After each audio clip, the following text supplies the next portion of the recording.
Halo sobat, pintu teater 1 telah dibuka. Kali ini Mimin bakalan ngebahas sebuah film yang berjudul Blow. Film ini dibintangi oleh Johnny Depp yang berperan sebagai pemeran utama. Dalam film ini mengisahkan perjalanan hidup dari George Jung. Ia adalah seorang penyelundup kokain legendaris di Amerika. Hanya dengan bermodalkan nekat untuk pergi ke California untuk melaksukan hidup yang baru, ia malah berpikiran untuk menjadi pengedar ganja. Diawali dengan kisah tersebut sampai-sampai nantinya ia bisa bekerja sama dengan Pablo Escobar. Penasaran dengan bagaimana kelanjutan ceritanya? Tanpa menunggu banyak lama, mari kita mulai intronya.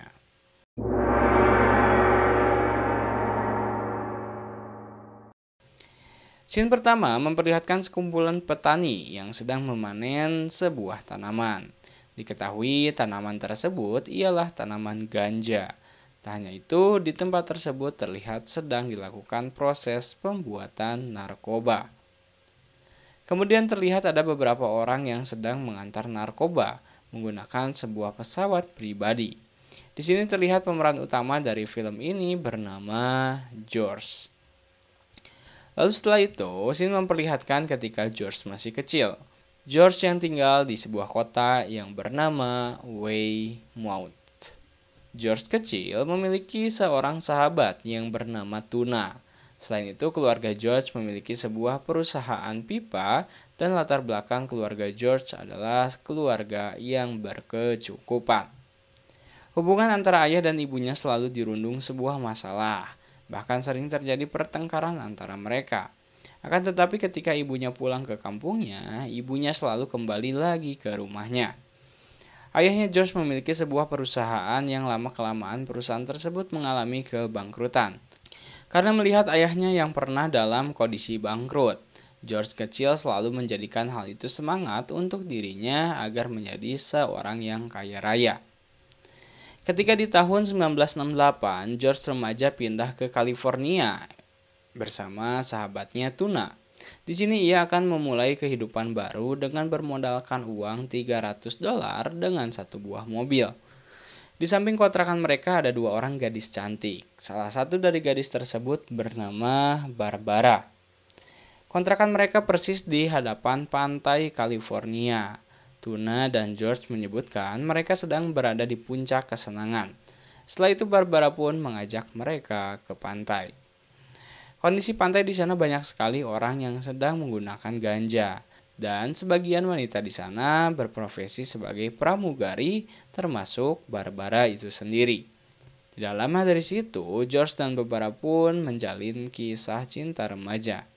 Ketika mereka sedang asik tiduran, tiba-tiba datanglah Tuna dan menyebutkan kepada George bahwa kita harus memiliki sebuah pekerjaan. Di sini, Tuna menyebutkan dan mengusulkan kepada George untuk menjadi penjual ganja saja.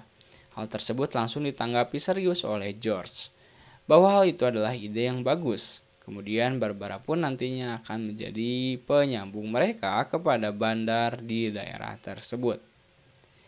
Bandar itu bernama Derek. Derek memiliki sebuah salon kecantikan, yang dimana tempat tersebut ia jadikan cover untuk pengedaran ganja yang ia miliki. Kemudian George menyebutkan kemaksudan ia mendatangi Derek untuk menjadi pengedar ganja di California. Tanpa berpikir panjang, Derek memberikan sejumlah ganja yang sangat banyak kepada mereka. Hal tersebut di luar ekspektasi George dan Tuna. Setelah itu, mereka pun mencoba menjual ganja yang mereka punya di sekitaran pantai California. Tak diduga dan tak disangka, mereka berhasil menjual semua ganja hanya dalam beberapa hari saja. Scene berganti memperlihatkan Tuna yang sedang bersama seorang pria yang bernama Dully. Dully adalah pria yang berasal dari Weymouth, di mana Weymouth adalah kota Tuna dan George berasal. Dapat dikatakan Dully adalah teman sekampung mereka. Diketahui Dully sedang melakukan liburan ke California dan tidak sengaja bertemu dengan Tuna saat itu.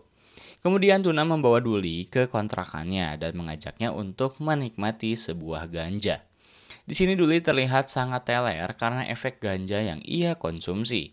Lalu ia melihat George yang sedang mengeluarkan sebuah ganja dari tasnya.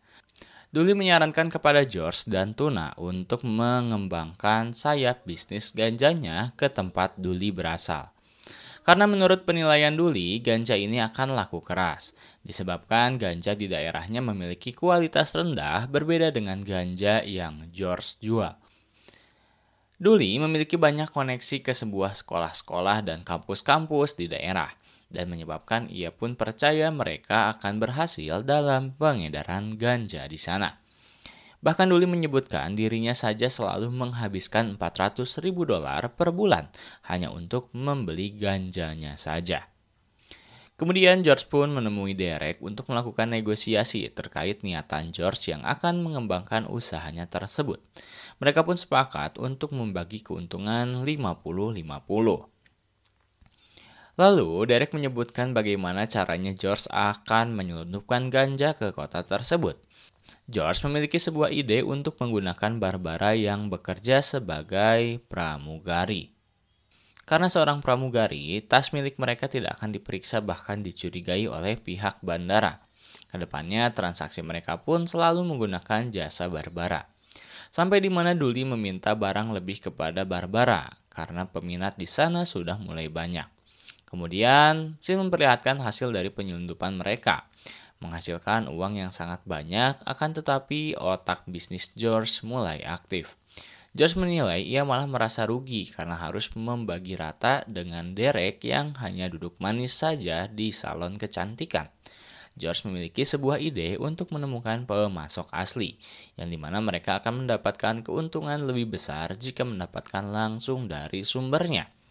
Lalu mereka bertiga berangkat ke Meksiko untuk mencari langsung di mana pemasok ganja berada. Dengan cara klasik, mereka menanyakan ke setiap warga di sana mengenai di mana ganja berada. Tak lama dari situ, ada seorang pria dengan wajah klasik mendatangi George dan mengantarnya ke seorang petani ganja. Petani tersebut memiliki sebuah hasil ganja yang sangat banyak. Melihat hal itu, George langsung menawar semua ganja yang berada di situ untuk membawanya. Akan tetapi sang petani tidak setuju dan menyuruh George untuk membawanya sebagian saja, karena sang petani takut bahwa George adalah seorang polisi yang menyamar. Kemudian, George dan Duli berangkat ke bandara untuk membawa sebuah pesawat. Di sini Duli mengatakan bahwa dirinya hanya bisa menerbangkan pesawatnya saja. Terkait bagaimana untuk melandaskan pesawat, Duli masih ragu. Mendengar hal itu, tidak merubah George dan Duli untuk mengurungkan niatnya. Dan singkatnya mereka pun berhasil membawa pesawat tersebut ke tempat sang petani berada. Kemudian, Sin memperlihatkan kondisi di tahun 1970. Di sini George dan yang lainnya mulai mendapatkan hasil dari usaha menjual ganja sebelumnya. Gaya hidup mereka sekarang bagaikan sultan yang hidup selalu dalam kemewahan. Tak lama kemudian akhirnya Barbara pun mengenalkan George kepada orang tuanya. Di sini, orang tua Barbara masih curiga kepada George mengenai latar pekerjaan apa yang sedang dilakukan oleh George sebenarnya. Karena George hanya mengaku bahwa dirinya adalah seorang kontraktor. Ayah Barbara tidak percaya akan hal itu, karena melihat cincin yang Barbara kenakan itu adalah cincin yang memiliki harga yang sangat tinggi. Ketika di tengah perbincangan mereka, tiba-tiba hidung Barbara mengeluarkan darah. Mereka pun seketika panik melihat hal itu, dan membuat George dan Barbara terpaksa pulang lebih awal. Scene berpindah di tahun 1972. Di tahun ini, George tertangkap oleh pihak kepolisian, karena saat itu George tertangkap dengan barang bukti ganja sebesar 300 kg.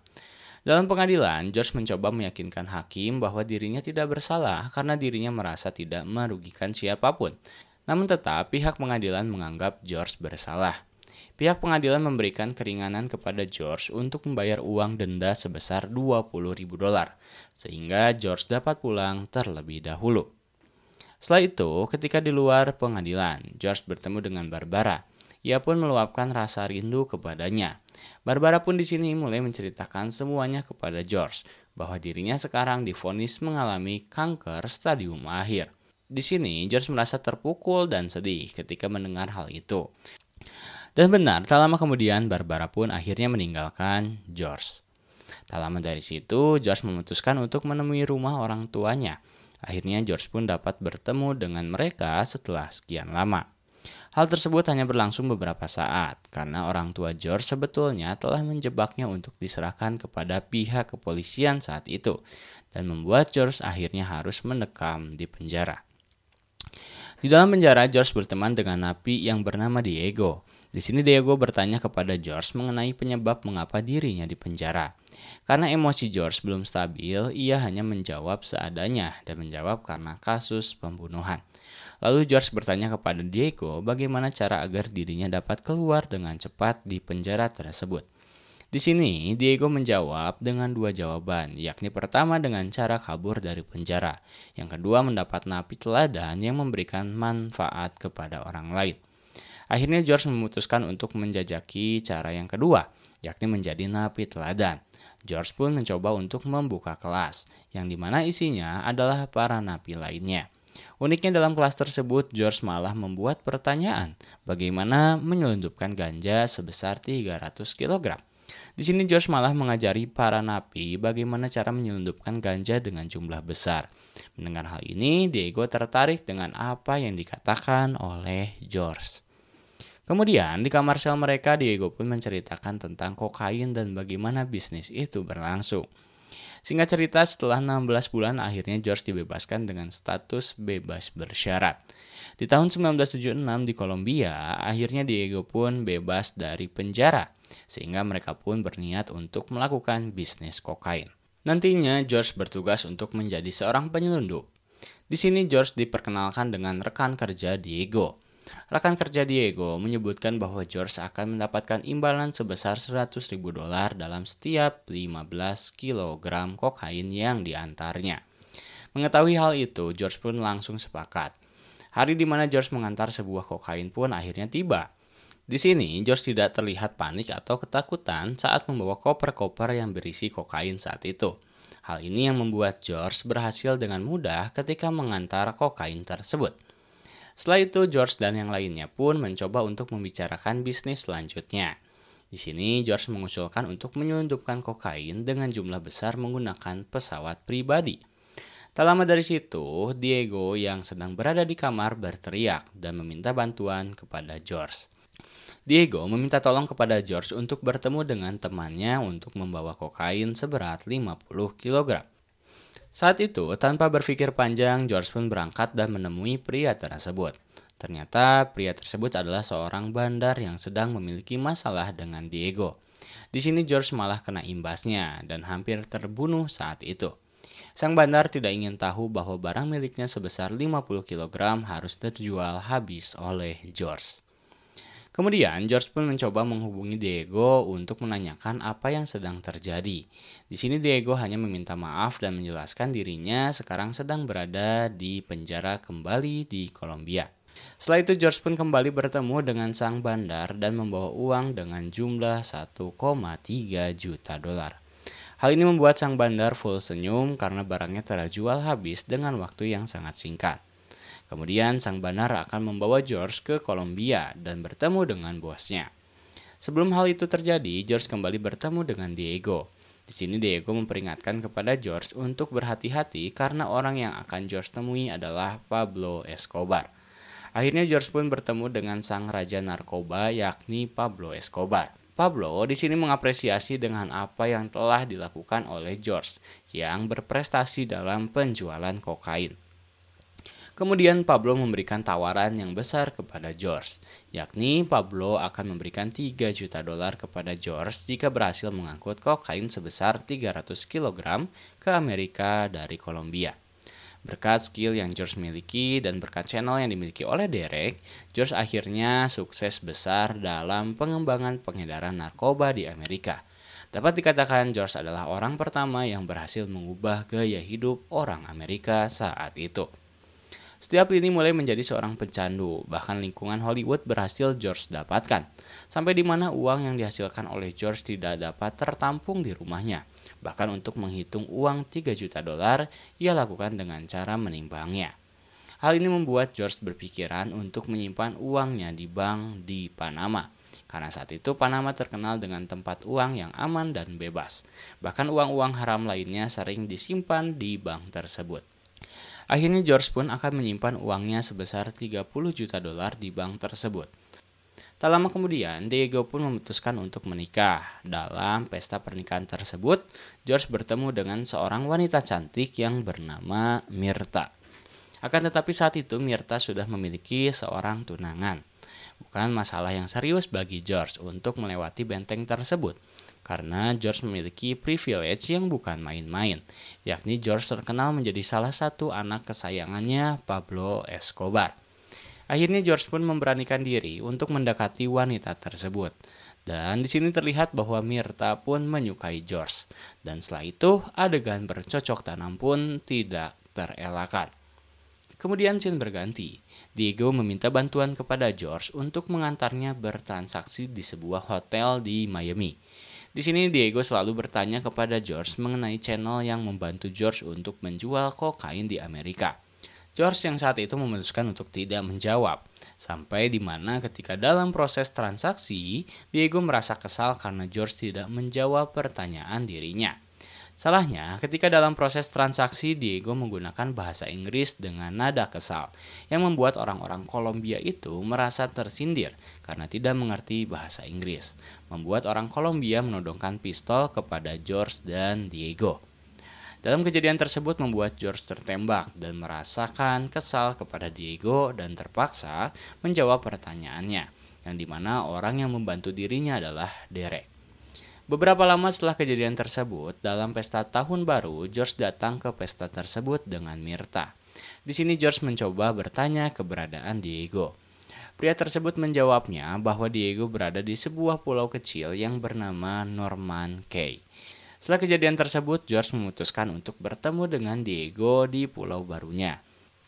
Keadaan di sana sudah banyak sekali bawahan Diego yang bersenjata lengkap. Ketika George bertemu dengan Diego, George langsung meluapkan kekesalannya karena Diego telah menusuknya dari belakang dan mengkhianatinya. Diego menanggapinya dengan mengungkit kebaikan yang Diego pernah lakukan kepada George ketika dahulu, dan akhirnya Diego mengusir George saat itu. Bahkan beberapa bawahannya menghajar George sampai babak belur. Sesampainya di rumah, ketika bertemu dengan Mirta, George menyebutkan bahwa dirinya akan bertaubat dan keluar dari bisnis kokain. Bahkan George menegaskan dirinya akan berfokus kepada Mirta dan bayi yang sedang dikandungnya. Karena George mengungkapkan dirinya telah memiliki uang sebesar 60 juta dolar dan cukup untuk memulai hidupnya yang baru. Kemudian, scene berganti memperlihatkan Mirta yang sedang dalam proses persalinan.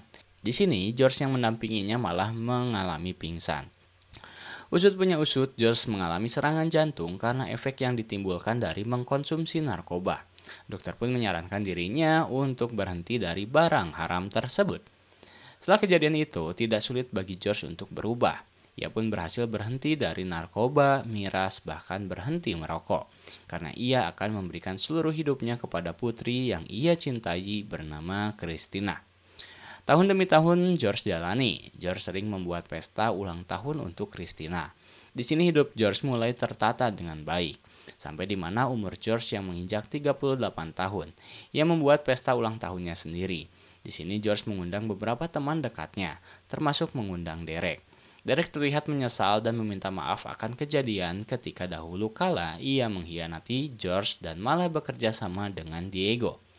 Tak lama kemudian, pesta ulang tahun yang membahagiakan bagi diri George berubah menjadi mimpi buruk baginya. Karena saat itu, FBI dan kepolisian menerobos masuk untuk menangkap George. Bahkan para pelayan di rumah tersebut adalah FBI yang sedang menyamar. Melihat hal itu, George pun pasrah dan akhirnya ia pun menerima semua tuduhan tersebut. Di sini George akan mengakui semuanya jika pihak kepolisian dapat membebaskan istri dan anaknya. George berhasil membayar uang jaminan agar dirinya dapat pulang terlebih dahulu. Sepulangnya dari kantor, ia mencoba untuk menemui orang tuanya. Sayangnya di sini ibunya merasa kecewa dengan apa yang telah dilakukan oleh George dan membuat dirinya tidak diperbolehkan masuk ke dalam rumah. Akan tetapi ayahnya mencoba menyemangati dirinya saat itu. Setelah itu, George pun pergi ke Panama untuk mengambil seluruh uangnya yang telah ia tabung. Sialnya, saat itu ada peraturan yang menyebutkan bahwa uang tabungan George hari ini menjadi milik pemerintah. Mengetahui hal itu, George hanya bengong tanpa berkata-kata apapun. Sesampainya di rumah, diketahui saat itu sudah tahun 1987. Ia menceritakan semuanya kepada Mirta. Mirta langsung bereaksi dan kecewa dengan apa yang telah dialami oleh George. Bahkan setelah kejadian tersebut, hubungan mereka selalu terjadi pertengkaran. Dalam sebuah perjalanan, Mirta tetap merasakan kekecewaan yang besar, di mana ia pun sedang dalam pengaruh narkoba. Mirta di sini mencoba meluapkan kekecewaannya tersebut kepada George, karena saat ini George malah dalam kondisi bangkrut. Hal tersebut membuat mobil yang George kemudikan oleng dan menyebabkan dikejar oleh polisi setempat. Di sini Mirta menyebutkan bahwa George membawa kokain di mobilnya sebesar 3 kg. Peristiwa tersebut menyebabkan George dimasukkan kembali ke dalam penjara. Selama 3 tahun, George mendekam di penjara. Saat itu Mirta mendatangi George dan menyebutkan bahwa dirinya telah menceraikan George dan mengambil hak asuh Christina. Sedihnya Christina yang sudah dipengaruhi oleh Mirta menyebutkan hal-hal yang tidak pantas kepada George. Singkat cerita, ketika George dibebaskan dari penjara, ia pun langsung menemui Christina yang baru pulang dari sekolahnya. Di sini George mencoba memperbaiki hubungannya kembali dengan Christina. Beruntungnya Christina pun dapat menerima George kembali dan meminta sebuah janji akan membawa Christina pindah ke California. Setelah itu, George mencoba kembali peruntungannya dengan menelpon Derek. George ingin kembali melakukan penyelundupan saat itu. Akhirnya George pun kembali membicarakan bisnis dengan mereka. Di sini George kembali bertemu dengan teman lamanya, yakni Dully. Diketahui sudah 14 tahun lama George dan Dully tidak bertemu. Kemudian scene berganti memperlihatkan seperti scene awal film.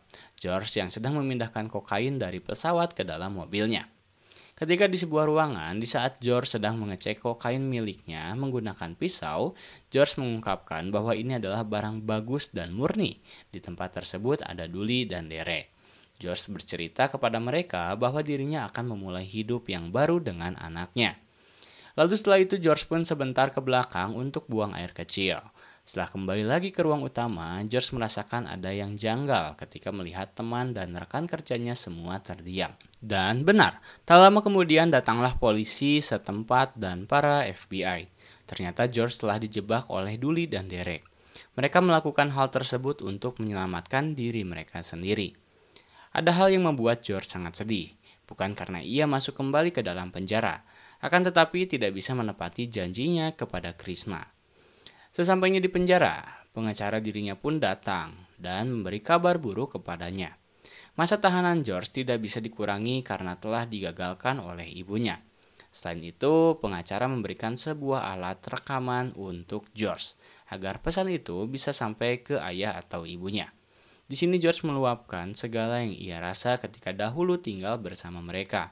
Dan kemudian di pesan terakhirnya George menyebutkan, "Hari ini umurku sudah 42 tahun dan baru tersadar bahwa kau yang terbaik, ayah." Scene terakhir, setelah beberapa tahun George mendekam di penjara.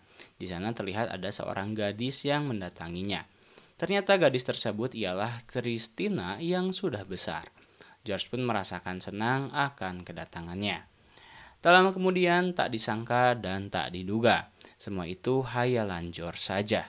Pada kenyataannya, sampai kala itu di tahun 2001, Christina tidak pernah membesuk George, dan masa tahanan George sampai tahun 2015. Tamat.